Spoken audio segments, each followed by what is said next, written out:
Hello, my friends, and welcome to a special situation report. And here's the situation for today.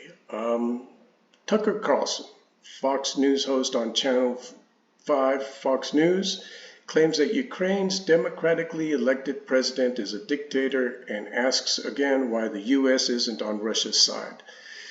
So I wanted to take this on, guys, because he's a Russia propagandist and he should be called out for spewing propaganda, Russian propaganda.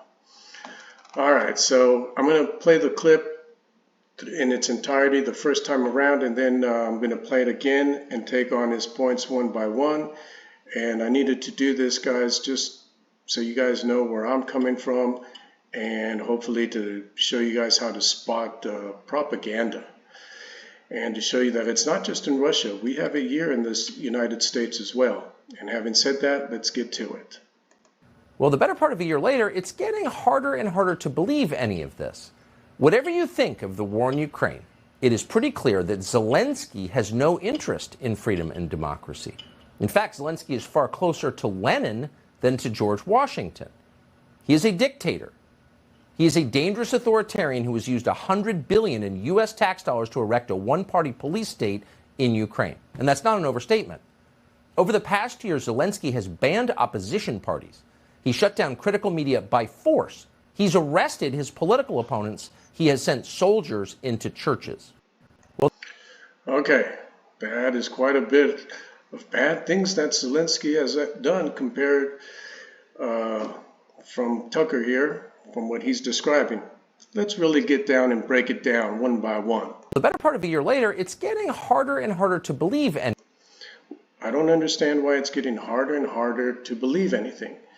Like, it's easy to understand that Russia invaded Ukraine, so it's not harder and harder unless you've got a selective memory, you've got Alzheimer's. Like, it's easy. Any of this. Whatever you think of the war in Ukraine, Whatever you think about Russia invading Ukraine, you see how he just tries to say whatever you think about the Ukraine war. No, whatever you think about Russia invading Ukraine. it is pretty clear that Zelensky has no interest in freedom and democracy. Zelensky has no interest in giving up freedom and democracy. That's why he's fighting against Russia. In fact, Zelensky is far closer to Lenin than to George Washington. Oh my goodness. Okay, let's skip that one and go. He is a dictator. Zelensky is a dictator that invaded Russia. He is a dangerous authoritarian who has used $100 He's a dangerous authoritarian. Again, Zelensky invaded Russia. That's what Tucker Carlson makes it seem like, okay? Like, why isn't Tucker saying Putin is a dangerous authoritarian that invaded Ukraine? That would make sense. He makes no sense. billion in U.S. tax dollars to erect a one-party police state in Ukraine. First of all, we wouldn't have given Zelensky $100 billion had Russia not invaded Ukraine. And that's not an overstatement.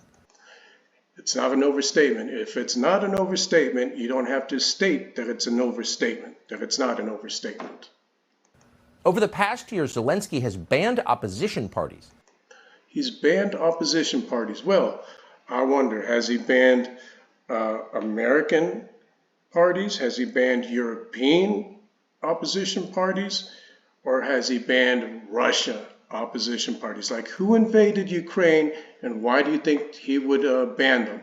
And so if we come here to Wikipedia, and this is the list of political parties in Ukraine, there's actually 349 officially registered political parties in Ukraine. And if we come here to the banned ones, we can see the Communist Party of Ukraine, Russia Bloc, Russia Unity, Communist Party of Ukraine, Communist Party of Ukraine Renewed, Communist Party of Workers and Peasants, like unbelievable, Opposition Platform for Life, Opposition Bloc, Socialist Party of Ukraine, Progressive Socialist. These are why these parties are blocked, because they're aligned with Russia. Okay, they're not American ones, they're not European ones. These are all communist and socialist parties aligned with Russia. Okay, and then If we come here, this is Radio Free Europe. Zelensky signs law banning pro-Russia political parties in Ukraine. Not pro-European countries, not pro-American political parties, but pro-Russian. Because who invaded Ukraine? Russia. Like, you can see that Tucker Carlson has got an agenda, okay? Ukrainian President Vladimir Zelensky signed a new law banning pro-Russian political parties. The president of Ukraine signed the law banning pro-political parties, and it went into effect the following day of publication. And this was reported on Telegram on May 14th. And the Verkhovna Rada, Ukraine's parliamentary, passed the bill on May 3rd, banning pro-Russian political parties that engage in anti-Ukrainian activities. Like, that makes sense. And on March 20th, Ukraine's National Security Defense Council suspended 11 pro-Russia political parties with martial law was in place in the country while martial law was in place. Okay, and so if we come here to the Daily Mail, President Zelensky suspends 11 political parties in Ukraine over Kremlin collusion claims, including one led by the father of Putin's goddaughter, as he signs to decree merging all national TV channels into one platform. Okay, so let's get back over here to this propaganda. He shut down critical media by force. He shut down critical media by force. Oh my goodness, Zelensky. So this is DW saying Ukraine bans pro-Russia TV stations, just like the Daily Mail, that he signs a decree merging all national TV channels into one platform. Okay, and let's get back over here to Al Jazeera. Al Jazeera reported in risky move, Ukraine's president bans pro-Russian media. Not pro-American media, not pro-Europe media, but pro-Russian media. And let's keep it pushing. He's arrested his political opponents. He's arrested his political opponents. Okay, well, he's talking about Viktor Medvedchuk. Okay, and he's actually, he's a Ukrainian lawyer, business oligarch, and politician who since 2022 living in exile after handed over to Russia in a prisoner exchange. Medvedchuk is a pro-Kremlin Ukrainian politician and a personal friend of Russian President Vladimir Putin. Prior to being deported, Medvedchuk was elected People's Deputy of Ukraine on the 29th of August 2019. He served as chairman of the pro-Russian political organization Ukrainian Choice. And in November 2018, Medvedchuk was elected chairman of the political council for the political Party for Life, which later merged into the opposition platform for Life. Okay, guys, so that's why it is such propaganda. Okay, so this is the Guardian. The Guardian, who is Viktor Medvedchuk and why does his arrest matter to the Kremlin? And so if we come here, do that later.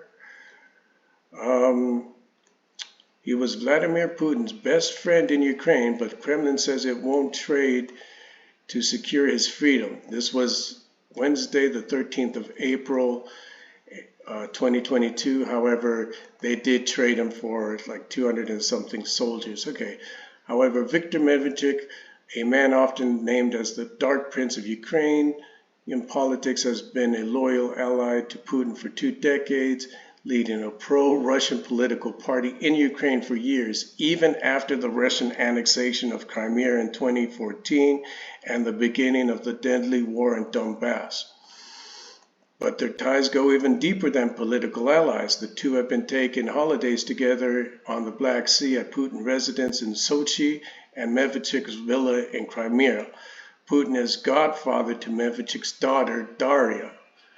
Okay, while Putin has cited his anger over Ukraine's drift toward Europe and his fear of NATO expansion as the reasons for the invasion, some have argued that there may have also been an element of personal revenge.